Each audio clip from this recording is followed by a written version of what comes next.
전 세계 언어학계가 발칵 뒤집혔습니다. 수천 년 동안 인류는 언어는 서로 이어지고 진화한다고 믿어왔습니다. 모든 말은 뿌리를 공유하고 어딘가로부터 시작된다고 모두가 당연하게 여겼습니다. 그런데 그 상식을 무너뜨린 언어가 있었습니다. 그 이름은 한국어. 한국어는 그 기원을 명확히 설명할 수 없는 미스터리 같은 언어였습니다. 그리고 더 놀라운 사실은 한국어는 세계 어떤 언어와도 직접적인 연관성을 찾을 수 없는 언어학적 고리버라는 것입니다. 언어학자들은 말합니다. 한국어는 마치 하늘에서 내려온 것 같은 언어다. 여러분은 생각해 보신 적 있으신가요? 우리가 매일 사용하고 듣고 숨 쉬듯 나누는 이 말, 과연 어디서 어떻게 시작된 것인지를 지금 5천 년을 건너 숨겨져 있던 한국어의 위대한 비밀이 밝혀집니다. 그 전에 잠깐 1초 만에 누를 수 있는 좋아요와 구독 버튼을 꾹 눌러주시면 영상 제작에 아주 큰 힘이 됩니다. 그럼 바로 시작하겠습니다. 저는 리처드 브레넌입니다. 옥스퍼드 대학에서 학생들에게 언어학을 가르치고 있습니다. 제 전공은 비교 언어학이고 언어 습득에 관한 연구로 꽤 이름을 알렸습니다. 남들이 저를 천재라고 부를 때마다 겸손하게 웃어넘기곤 했지만 사실 그 말이 틀리다고 생각한 적은 없었어요. 동료들은 제가 어떻게 그렇게 많은 언어를 빠르게 습득할 수 있는지 자주 물었습니다. 제 대답은 항상 같았어요. 언어는 결국 규칙이며 규칙을 파악하고 단어를 외우면 된다는 것입니다. 영어는 모국어고 대학 시절 독일어와 프랑스어를 마스터했죠. 연구를 위해 스페인어와 러시아어도 익혔고 중동 지역 프로젝트 때문에 아랍어까지 배웠습니다.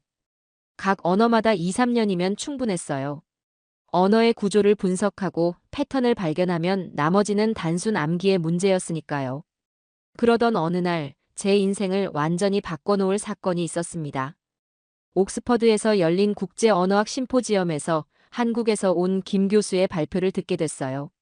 김 교수는 영어로 발표를 하면서도 종종 한국어 특유의 표현을 언급하며 이건 영어로 정확히 옮길 수 없습니다라고 했죠. 발표가 끝난 후 저는 김 교수에게 다가갔습니다. 영어로 표현할 수 없다는 개념이 저에겐 받아들이기 어려웠거든요. 어떤 언어든 결국 인간의 사고를 표현하는 도구일 뿐이니까요. 모든 언어는 결국 같은 인간 경험을 표현하는 다른 방식일 뿐입니다. 충분한 단어와 구조만 있다면 못 옮길 개념은 없죠. 김 교수는 제 말을 듣더니 미소를 지으며 머리를 저었습니다. 브레넌 교수님, 당신이 정말 언어의 본질을 이해하고 싶다면 한국어를 공부해 보세요. 당신의 모든 이론이 도전받을 테니까요. 그 말이 저를 자극했습니다. 정말 내 이론으로 설명할 수 없는 언어가 있을까? 한국어가 그토록 특별하다면 그 이유는 무엇일까? 저는 한국어 연구를 시작하기로 결심했습니다. 먼저 한글이라는 문자 체계부터 배웠어요. 놀랍게도 한글은 매우 논리적이고 과학적인 문자였습니다. 각 글자의 모양이 발음 기관을 본떠 만들어졌다는 점이 인상적이었죠. 이 부분은 오히려 익숙했습니다. 규칙적이고 체계적인 제가 좋아하는 방식이었으니까요. 하지만 문자를 넘어 실제 한국어를 배우기 시작하면서 문제가 생겼습니다. 한글로 적힌 단어들은 읽을 수 있게 됐지만 한국어 문장을 만들려고 하면 뭔가 맞지 않았어요. 문법적으로는 맞는 것 같은데 자연스럽지 않았습니다. 몇 주간의 집중적인 학습 후에도 답답함은 커져만 갔어요. 결국 한국인 연구원에게 도움을 청했습니다. 제가 만든 문장을 보여주자 그는 미소를 지으며 말했죠. 교수님, 문법은 맞습니다. 하지만 이건 한국어라고 할 수 없어요. 당황스러웠습니다. 문법이 맞는데 왜 한국어가 아니라는 건지 이해할 수 없었어요. 그날 밤 연구실에서 늦게까지 책을 뒤적였습니다. 언어학 논문들을 찾아보고 한국어 교재를 다시 펼쳤죠. 하지만 이해가 되지 않았어요. 지금까지 제가 알던 언어 습득 방식으로는 한국어를 파악할 수 없었습니다. 책상에 고개를 묻고 처음으로 인정했습니다. 이건 다르다. 이건 기술로 이해할 수 없는 언어다. 생애 처음으로 언어 앞에서 패배감을 느꼈어요. 7개 국어를 정복한 제가 한국어 앞에서 무너진 거죠. 이대로 물러설 수는 없었습니다. 저는 궁금해졌어요. 한국어는 왜 이렇게 다른 걸까? 그 뿌리는 어디에 있으며 어떻게 이런 독특한 언어로 발전했을까? 저는 더 깊이 파고들기로 마음먹었죠. 세계의 언어들을 연구하면서 한 가지 확실한 사실을 알게 됐습니다. 모든 언어는 시간이 흐르면 변합니다. 심지어 사라지기도 하죠. 라틴어처럼요. 한때 로마 제국 전체에서 사용되던 강력한 언어였지만 지금은 교회와 학술 영역에서만 명맥을 유지하고 있습니다. 영국의 고대 영어는 현대 영어 사용자들이 알아들을 수 없을 정도로 변했어요. 셰익스피어 시대의 영어도 현대인들에게는 낯설게 느껴집니다. 중국어 역시 왕조가 바뀔 때마다 발음과 문법이 크게 변했죠. 하지만 한국어는 달랐어요. 물론 시간이 흐르며 단어가 추가되고 일부 표현이 변화했지만 그 기본 구조와 특성은 놀랍도록 일관되게 유지됐습니다. 고려시대의 문헌을 보면 현대 한국인들도 핵심 내용을 이해할 수 있을 정도라니 정말 놀라운 일이었죠. 더 흥미로운 건 한국어가 생존해온 역사적 맥락이었습니다. 한반도는 수많은 외세의 침략을 받았어요. 몽골, 중국, 일본 등 강대국들에 둘러싸여 끊임없는 위협을 받았죠. 특히 일제강점기 36년 동안은 한국어 사용이 금지되기도 했습니다. 대부분의 경우 이런 상황에서 원래 언어는 점차 사라지고 지배국의 언어가 그 자리를 대체합니다. 실제로 세계 곳곳에서 그런 일이 일어났어요. 하지만 한국어는 달랐죠. 침략을 당하고 전쟁을 겪고 심지어 국권을 빼앗긴 시간에도 한국인들은 자신들의 말을 버리지 않았습니다. 우리는 전쟁에 졌지만 정신은 지지 않았다. 이 문장이 제 머릿속에서 맴돌았습니다. 언어학자로서 저는 이런 현상이 얼마나 특별한지 잘 알고 있었어요. 언어는 단순한 의사소통 도구가 아닙니다. 그것은 한 민족의 정체성이자 문화의 핵심이죠. 한국인들은 자신들의 언어를 지킴으로써 민족의 정신을 보존할 수 있었던 겁니다. 그리고 또 하나 주목할 점은 한국어의 단일성이었어요. 대부분의 언어는 지역에 따라 방언이 크게 달라 서로 의사소통이 어려운 경우가 많습니다. 중국어만 해도 광둥어와 만다린은 사실상 다른 언어라고 봐도 무방할 정도죠. 하지만 한국어는 지역 방언이 있어도 기본적으로 모든 한국인이 서로 이해할 수 있는 수준이었습니다. 이런 특성들은 제가 알던 언어학 이론으로는 설명하기 어려웠어요. 대부분의 언어들은 지리적, 문화적, 정치적 변화에 따라 크게 변모하거나 분화되기 마련인데 한국어는 이런 일반적인 패턴을 따르지 않았거든요. 아마도 그 이유는 한국어가 한민족의 단일성과 깊이 연결되어 있기 때문일 겁니다. 한국은 5천년 역사 동안 단일민족 국가로 유지되어 왔고 그들의 언어 역시 그 정체성을 반영하고 있었어요. 저는 점점 더 한국어가 단순한 연구 대상이 아니라는 생각이 들었습니다. 이건 살아있는 역사였고 한민족의 영혼이 담긴 유산이었죠. 언어학자로서 저는 한국어를 더 깊이 이해하고 싶어졌습니다. 그것은 단순한 학문적 호기심을 넘어선 무언가였어요. 5천년을 이어온 언어, 그것이 바로 한국어였습니다. 저는 이제 이 놀라운 언어의 또 다른 특성을 탐구해야 했습니다. 한국어가 가진 독특한 표현력, 그것이 제 다음 연구 주제였어요. 한국어를 연구하면서 저는 또 다른 충격적인 사실을 발견했습니다. 바로 한국어의 놀라운 표현력이었어요. 대부분의 언어들은 자신만의 고유한 표현 영역이 있습니다. 예를 들어 프랑스어는 미식과 예술에 관한 표현이 풍부하고 독일어는 철학적 개념을 정확하게 표현하는 데 탁월하죠. 러시아어는 감정의 깊이를 표현하는 어휘가 발달했고요. 하지만 한국어는 달랐습니다. 이 언어는 마치 모든 영역을 아우르는 포용력을 가지고 있었어요. 감정, 자연, 사회관계, 철학적 개념까지 한국어로 표현하지 못할 것이 없었습니다. 특히 한국어의 의성어와 의태어의 풍부함은 제게 큰 놀라움이었어요. 빗소리 하나를 묘사하는데도 주룩주룩, 보슬보슬, 쏴쏴, 후두둑 후두둑 등 비의 강도와 느낌에 따라 다양한 표현이 존재했죠. 영어로는 그저 레인 또는 헤비레인, 라이트레인 정도로만 구분할 뿐인데 말이죠. 감정을 표현하는 어휘도 놀라웠습니다. 특히 한, 정, 눈치, 기분 같은 개념들은 다른 언어로 정확히 옮기기 어려운 한국 고유의 감정이었어요. 번역을 시도할 때마다 항상 무언가 빠져나가는 느낌이었습니다. 더 놀라운 점은 한국어의 경어법이었어요. 다른 언어들도 존칭이나 경어 표현이 있지만 한국어만큼 체계적이고 섬세한 경우는 드물었습니다. 화자와 청자 그리고 대화 속 인물들의 관계에 따라 어미와 어휘가 모두 바뀌는 복잡한 시스템이었죠. 이것은 단순한 언어적 현상이 아니라 한국 사회의 관계 중심적 특성을 반영하는 문화적 산물이었습니다. 저는 점점 더 깨달았어요. 한국어는 세계 모든 언어를 설명할 수 있는 잠재력을 가지고 있었습니다. 감정이든 상황이든 뉘앙스든 한국어는 정확하고 풍부하게 담아낼 수 있었죠. 하지만 역설적이게도 영어로, 프랑스어로, 러시아어로 한국어를 설명하는 것은 불가능에 가까웠습니다. 마치 넓은 바다를 작은 컵에 담으려는 시도처럼요. 번역을 하면 할수록 원문의 깊이와 뉘앙스가 사라졌어요. 특히 문학작품이나 시를 번역할 때 이런 한계를 더욱 뼈저리게 느꼈습니다. 한국어는 인간이 느끼는 가장 깊은 감정까지 꿰뚫는 언어였다. 이런 생각이 들자 한국어에 대한 저의 접근 방식이 완전히 잘못되었음을 깨달았어요. 이 언어는 규칙이나 기술로 배울 수 있는 것이 아니었습니다. 삶을 살아야 사람을 만나야 비로소 느낄 수 있는 언어였죠. 제가 지금까지 해온 방식처럼 단어를 외우고 문법을 분석하고 패턴을 발견하는 방식으로는 한국어의 진정한 본질에 다가갈 수 없었습니다. 한국어는 마치 살아있는 유기체처럼 호흡하고 성장하고 사람들과 함께 살아가는 존재였으니까요. 문득 언어학자로서의 제 정체성에 의문이 들기 시작했습니다. 지금까지 저는 언어를 해부하고 분석하는 데 집중해왔어요. 하지만 한국어는 그런 방식으로는 이해할 수 없는 무언가를 가지고 있었습니다.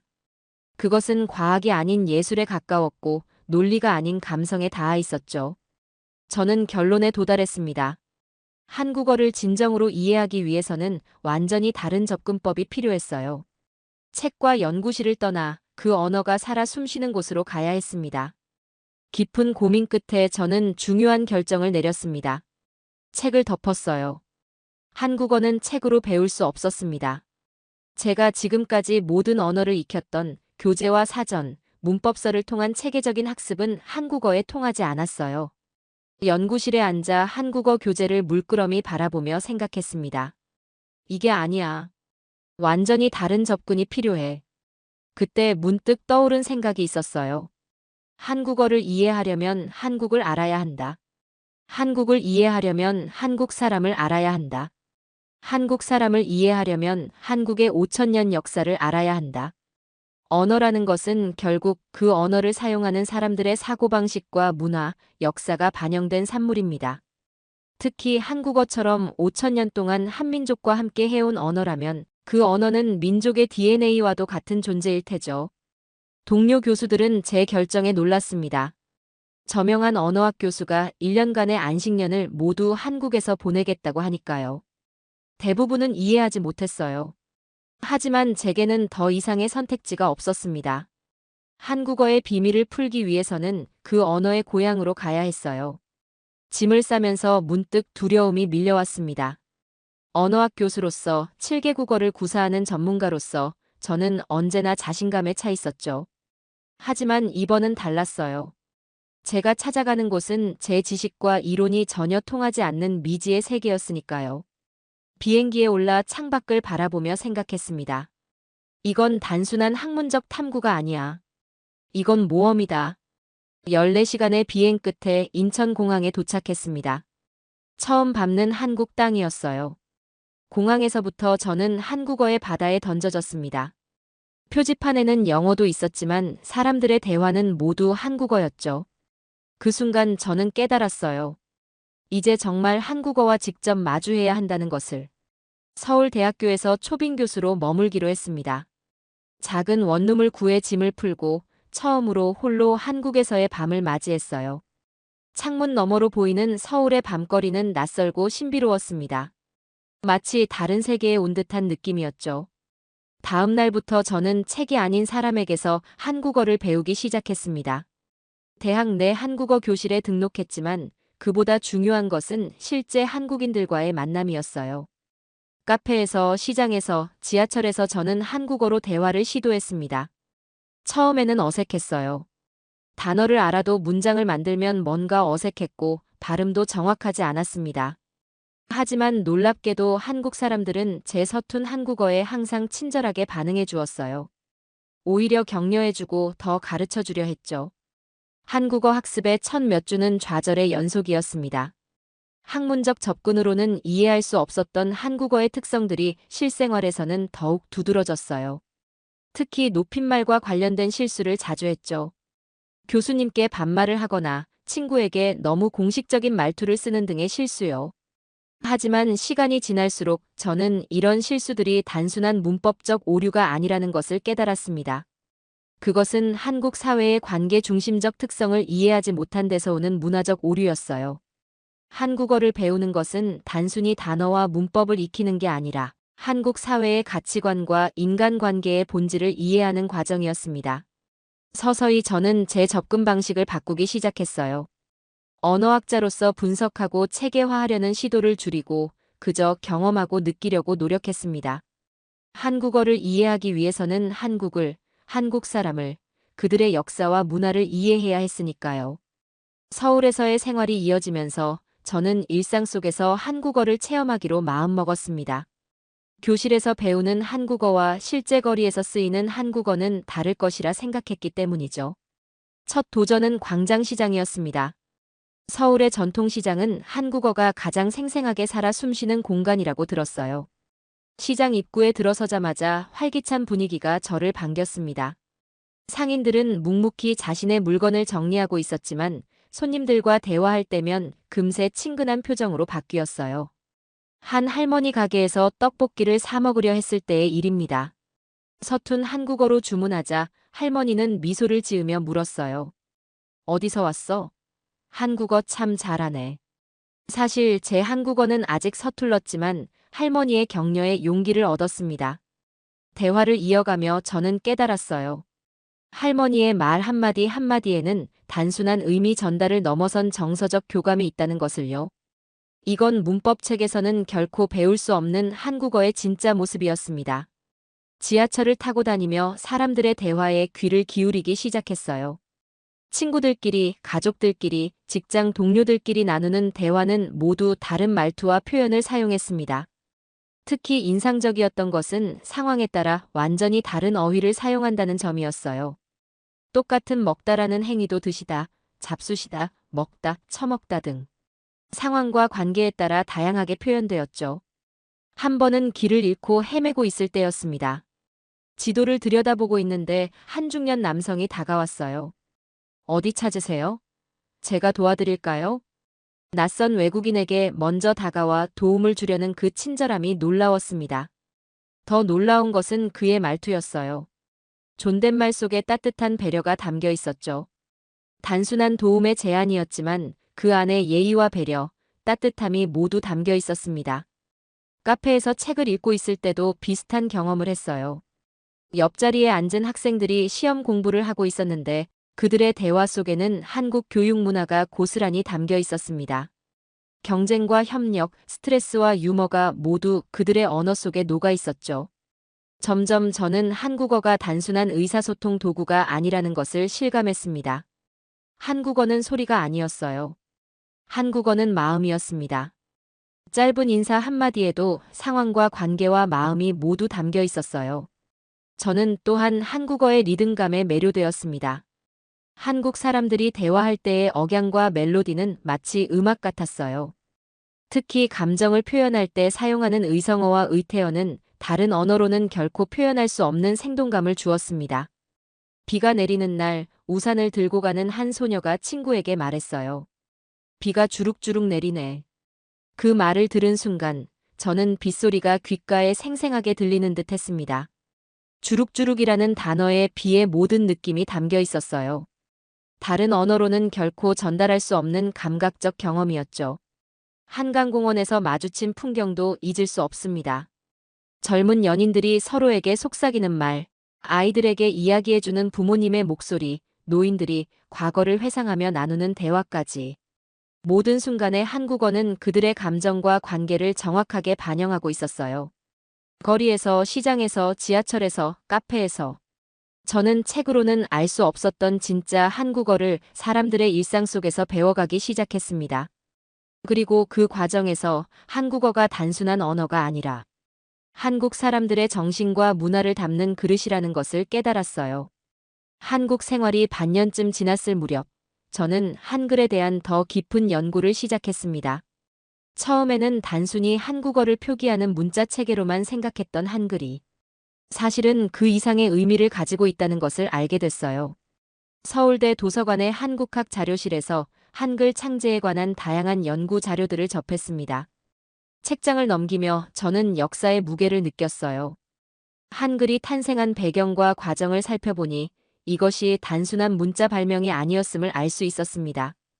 한글 창제자 세종대왕의 의도는 분명했어요.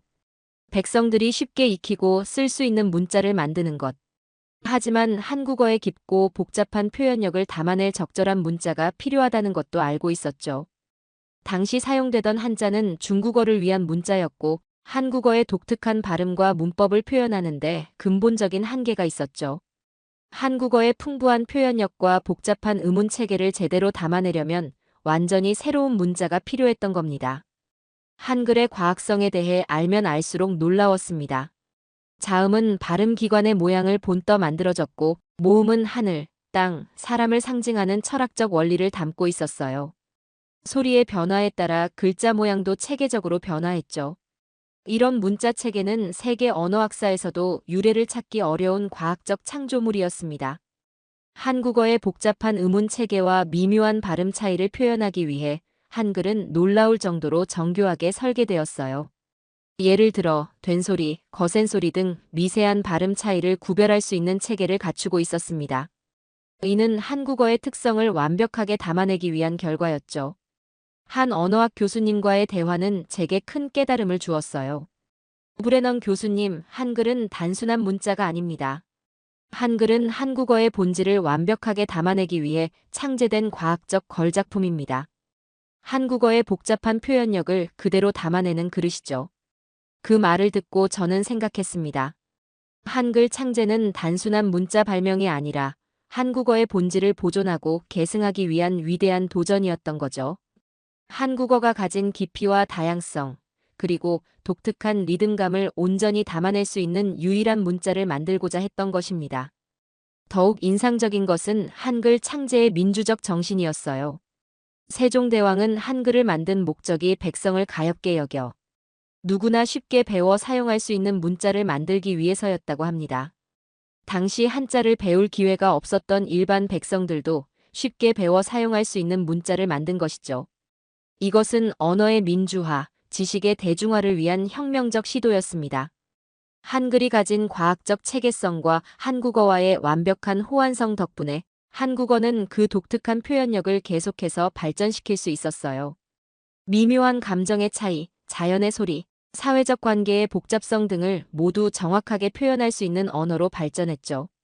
이는 한글이 한국어의 본질을 담아내기 위해 특별히 설계되었기에 가능한 일이었습니다. 역사적으로도 한글은 한국어를 지키는 방패가 되어 왔습니다. 특히 일제강점기 때 일본은 한국어 사용을 금지하고 일본어를 강요했어요. 하지만 한국인들은 비밀리에 한글을 배우고 사용하며 자신들의 언어를 지켜냈습니다. 한글은 단순한 문자가 아니라 민족의 정신을 보존하는 상징이 되었던 거죠. 한글 학회를 방문했을 때 만난 한 원로 학자의 말이 기억에 남습니다. 한글은 우리 역사에서 가장 위대한 문화유산입니다. 한국어의 복잡한 표현력과 심오한 의미를 담기 위해 세종대왕이 심혈을 기울인 결과물이죠. 그 말에 깊이 공감했습니다. 세계 여러 문자 체계를 연구해왔지만 한글처럼 철학적 원리와 과학적 체계성, 그리고 민주적 정신이 모두 담긴 문자는 보지 못했으니까요. 한글 창제 이후 한국어는 더욱 풍부하고 정교한 표현이 가능해졌습니다. 한글은 한국어의 모든 가능성을 열어준 열쇠였던 거죠. 한국어가 5,000년의 역사를 통해 그 독특한 특성을 유지할 수 있었던 것도 한글이 있었기에 가능했던 일이라고 생각합니다. 한국에서의 1년이 거의 끝나갈 무렵, 저는 서울대학교 언어학과에서 한국어의 비밀이라는 주제로 특별 강연을 하게 되었습니다. 강연장에는 학생들과 교수들, 그리고 제 연구에 관심을 가진 많은 사람들이 모였어요. 강단에 올라 청중들을 바라보며 저는 잠시 망설였습니다. 무엇을 말해야 할까? 1년 동안 배우고 느낀 모든 것을 어떻게 전달할 수 있을까? 영어로 강연을 시작하며 저는 간단한 인사말만 한국어로 건넸습니다. 안녕하세요. 저는 리처드 브레넌입니다. 발음이 어색했지만 그래도 청중들은 제 노력에 미소로 화답해 주었어요. 아직 한국어는 많이 서툴렀지만 1년간의 노력으로 기본적인 인사와 간단한 표현 정도는 할 수 있게 되었습니다. 1년 전, 저는 한국어가 특별한 이유를 찾기 위해 이곳에 왔습니다. 7개 국어를 구사하는 언어학자로서 저는 모든 언어를 다 이해할 수 있다고 자만했어요. 하지만 한국어는 저에게 겸손을 가르쳐 주었습니다. 통역사의 도움을 받아 진행된 강연에서 저는 제가 발견한 한국어의 특별함을 이야기했습니다. 그것은 단순한 언어학적 특성이 아니었어요. 한국어가 특별한 이유는 그것이 5천년이라는 시간 동안 한민족과 함께 살아온 살아있는 역사라는 점이었습니다. 한국어는 고리버입니다. 세계의 어떤 언어와도 직접적인 연관성이 없죠. 하지만 더 중요한 것은 한국어가 단일 민족의 정체성과 함께 그 특성을 유지해왔다는 점입니다. 이것은 언어학적으로 놀라운 현상입니다. 저는 한국어의 풍부한 표현력에 대해서도 이야기했어요. 감정의 미묘한 차이, 자연의 소리, 인간관계의 복잡성을 모두 담아낼 수 있는 언어. 그리고 그 언어를 완벽하게 담아내기 위해 창제된 한글의 과학성에 대해서도요. 한국어를 배우면서 저는 깨달았습니다. 언어는 단순한 의사소통 도구가 아니라 한민족의 영혼이라는 것을요. 한국어를 이해하기 위해서는 한국의 역사, 문화, 사람들의 마음을 이해해야 합니다. 마지막으로 저는 제가 가장 감동받은 한국어의 특성에 대해 이야기했습니다. 그것은 바로 한국어가 5천년이라는 긴 시간 동안 외부의 압력과 위협 속에서도 그 정체성을 지켜왔다는 점이었어요. 전 세계의 언어들이 사라지고 변형되는 시대에 한국어는 그 독특한 특성을 유지하며 살아남았습니다. 이것은 한국인들이 자신의 언어에 부여한 가치와 중요성을 보여주는 증거입니다. 강연을 마치며 저는 한국어 표현 중 하나를 사용했습니다. 고맙습니다. 이 단순한 인사말에도 제게는 깊은 의미가 담겨 있었어요. 그것은 단순한 감사의 표현이 아니라 5천년을 건너 민족과 함께 지켜낸 언어의 일부가 되고자 하는 열망을 담은 말이었습니다. 강연이 끝난 후 많은 사람들이 질문과 대화를 나누기 위해 다가왔어요. 한 학생이 영어로 물었습니다. 교수님은 이제 한국어의 본질을 이해하셨나요? 저는 잠시 생각한 후 대답했습니다. 아직 시작에 불과합니다. 한국어는 평생을 바쳐도 완전히 이해하기 어려운 깊이를 가지고 있어요. 저는 겨우 문턱을 넘어선 것뿐입니다. 한국어는 규칙이 아닙니다. 한국어는 한민족의 시간이고 정신입니다.